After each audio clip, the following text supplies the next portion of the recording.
Posachedwa apa tikupasirani ndandanda ya maudindo makamaka maunduna amene apresidenti asintha dzulo. Apresidenti dzulo adayankhula ku mtundu wa Malawi, ndipo chifukwa china chimene amayankhulira ndichokuti amafuna afunire Amalawi chaka chatsopano. Dzulo lokhala pa 1 January iwowa adafunira Amalawi chaka cha 2025 chatsopano, komanso adafuna ayankhulepo zinthu zina zimene government yawo kapena kuti boma lawo lachita chitengereni dzikoli mu 2020. Sadasire pompo, komanso adaziwisa mtundu wa Malawi kuti asintha ena mwa nduna maminista a cabinet, ndipo nduna ziwiri ndi zimene zachita soka pakuti ndi zimene zachosedwa mu cabinet imeneyi. Ndipo nduna yoyamba imene yachosedwa ndi nduna imene inali ya zachitetezo ahale mkandawire, komanso anase chaula mdoko amene adali wachiwiri kwa nduna ya zamaphunziro. Nduna zina zonse sadazichose koma azisintha maunduna, ndipo sikuti pali kusintha kwakukulu kumene kwachitika, koma angosintha wina kumuyika apa ngati anali apa kumuyika apa, koma amene achita soka ndi anthu awiri amenewa. So at times dzulo adalemba motere: mtsogoleri wa dziko lino Lazarus Chakwera wasintha maudindo a nduna zake. Malingana ndi chikalata chomwe ofesi ya mtsogoleriyu yatulusa, ena omwe sadasankhidwe kukhala nduna ndi ahale mkandawire omwe adali nduna ya zachitetezo, komanso yemwe anali wachiwiri kwa nduna ya zamaphunziro anase chaula. Nde mwina nkutheka anthu ena mwina mutha kumafunsa kuti kodi ndi nduna zinazo kapena kuti nduna zinazo ife sitimazidziwiratu maudindo awo, kapena kuti nduna zinazo azichosa maministry ati ndikuwayikanso maministry ati. So padakali pano tikupasirani ndandanda wa maminista amene padakali pano ayikidwa mu kabineti imeneyi ya tsopano. Sono tiyambe ndikuona maunduna amenewa. Appointed Cabinet. His Excellency Dr. Lazarus Chakwera, President of the Republic of Malawi, in exercises of the powers conferred upon him by Section 94 of the Constitution of the Republic of Malawi, has appointed a new cabinet as follows. Number 1. His Excellency Dr. Lazarus Chakwera, President of the Republic of Malawi and Commander-in-Chief of the Malawi Defense Force. Number 2. Honorable Dr. Michael Usi, Vice President of the Republic of Malawi and Minister of the State for Public Service Delivery. Number 3.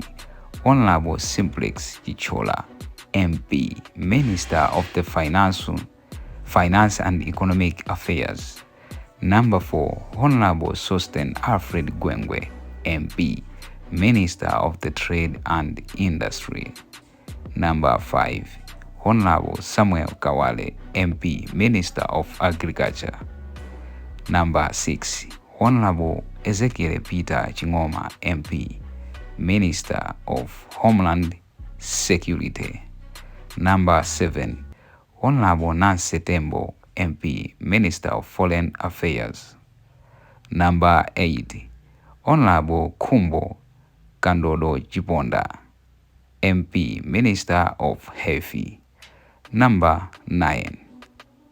Honorable Richard Chimwendo Banda, MP, Minister of Local Government, Unity and Culture. Number 10. Honorable Dr. Jesse Kabwira, Minister of Higher Education. Number 11. Honorable Titus Mvaro, Minister of Justice. Number 12. Honorable Jean Sendeza, MP, Minister of Gender. Number 13. Honorable Monica Changanomuno, MP, Minister of Defense. Number 14, Honorable Vela Kantukule, Minister of Tourism. Number 15, Honorable Abida Stigmia, MP, Minister of Water and Sanitation. Number 16, Honorable Dr. Owen Jomanika, MP, Minister of Natural Resources and Climate Change. Number 17, Honorable Ibrahim Matola, Minister of Energy. Number 18, Honorable Moses Konkuyu, Minister of Information and Digitalization. Number 19, Honorable Jacob Ohala, MP, Minister of Transport and Public Works. Number 20, Honorable Madaliso Kambaua Wilima, MP, Minister of Basic and Secondary Education. Number 21, Honorable Deus Gumba, MP, Minister of Lands. 22, Honorable Dr. Kenefis Kalengoma, MP, Minister of Mining. Number 23, Honorable Uchizi Nkandawire, MP, Minister of Youth and Sports. Number 24, Honorable Engineer Vitumbiko Mumba, Minister of Labor. Number 25, Honorable Joyce Chisulo, MP, Deputy Minister of Local Government, Unity and Culture. Number 26, Honorable Noah Chimpeni, Deputy Minister of Heavy. Number 27, Honorable Peter Dimba, MP, Minister, Deputy Minister of Transport and Public Works. Number 28, Honorable Benedicto Galua Adwell Chambo, MP, Deputy Minister of Agriculture. Number 29, Honorable Patricia Nangazo Kainga, Deputy Minister of Foreign Affairs. Number 30, Honorable Halima Daud, Deputy Minister of Gender. Number 31, Honorable Lina Japota Muntali, MP, Deputy Minister of Water and Sanitation. Their appointments are with immediate effects. Maudindo atsopano kapena kuti list ya ndandanda ya unduna amene achakwera atsankha padakali pano ndi amenewa. Ngakhale za khala moteromu kuti president wasintha komanso wayika anduna ena, akuluakulu ena a mdziko muno amene amasata za ndale, amene amachita comment pa zimene zikuchitika mdziko muno za ndale, ayankhulapo, ndipo mmodzi mwa anthu amenewa ndi a Wonderful Nkuche. Ndipo at times akuti a Wonderful Nkuche ayankhula motere. Omwe amalankhulapo pa nkhani zosiyanasiyana ati mtsogoleri wa dziko lino a Lazarus Chakwera wataya mwayi osankha anthu omwe akanatha kumuthandizira kusintha zinthu. Mmodzi mwa anthuwa a Wonderful Nkuche wati Amalawi samayembekezera zambiri koma ndandanda watsopano wa ndunazi. Ankuche ati potengera mmene chuma cha dziko lino chilili, Achakwera samayenera kuchulukitsa chiwerengero cha ndunazi. Ndipo a Wonderful Nkuche adayankhula motere, koma zikuoneka kuti Achakwera amafuna kupereka mpata kwa omwe amawachemerera ngakhale zinthu sizili bwino mdziko muno. Ankuche atero. Mkulu wa bungwe la Center for Social Accountability and Transparency Awire Kambwandira wati zachitikazi zili ngati kuyika mowa wakale mu botolo latsopano. Iwo ati Achakwera amayenera kuchotsa nduna zina zomwe ati nzachidziwikire kuti zalephera. Akambwandira akuganiza kuti ndandanda wa ndunawo ngokonzekera chisankho chabe. Akukayika ngati anthuwa angakonze zinthu polingalira mavuto omwe ali mdziko muno.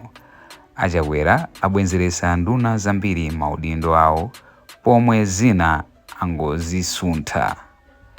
So zimenezi ndi zimene akuyankhula akuluakulu ena amene amachita komenti nkhani zikuluzikulu mdziko muno. Ndipo a Wonderful Nkuche ndi mmodzi mwa anthu amenewa. ndipo iwo akuona ngati list imene yayikidwa ya makabineti yapatsopanoyi ndiyosapasa chilimbikitso kwenikweni.